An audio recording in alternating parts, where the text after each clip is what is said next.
Welcome to Huey the Bear. We want to talk about SPED schools today.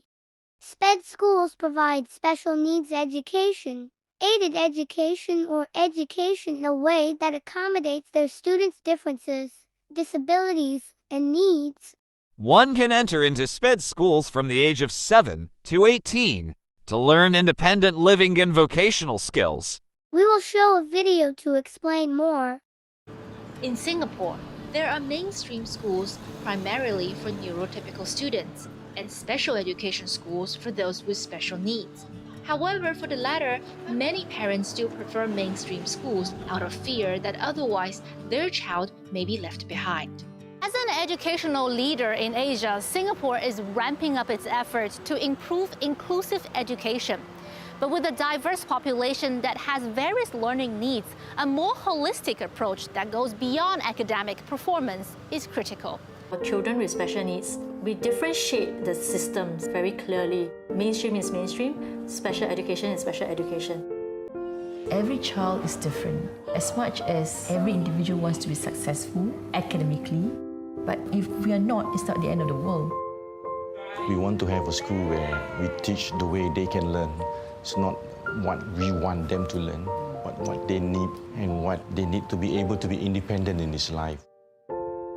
The ultimate goal of special education is for every student to lead the life they want, to live independently, learn continuously, and work meaningfully to the fullest extent achievable.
So she learned numbers, she learned all the alphabet, the sounds, and she also made a lot of friends. It's so wonderful for a child with special needs to have this opportunity to interact with all these other children who share the same space as her, as well as the same lessons and things like that. Maybe it's because of her learning ability, so she needs a variety of ways to understand. We have to focus on the academics part from the mainstream, and then we have to do the therapies part from the special education. I'm being selfish lah. Like I want him to be according to what I planned for him. That was a turning point when I told myself, look, if I don't help my son, who else will help him? That revelation led to the creation of MIJ Special Education Hub.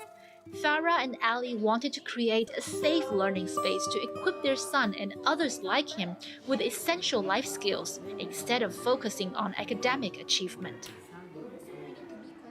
So let's take a look here. Okay, so when you go to work, okay, you need to take care of your appearance. Okay, so do you wear jeans to work? No. Okay, so what do you wear? Long pants. Long pants. Okay, long pants. What else? Okay, do you need to wear? Giving up a high-stakes corporate career, Farah dedicated all her time to learn about special needs education and therapies through courses and consulting professional educators in order to come up with a proper curriculum. It has almost been a decade since the school was launched. With only 15 students at first, the school now caters to over 300 students, from children to adults, through courses such as movement therapy, school readiness programs, and vocational training.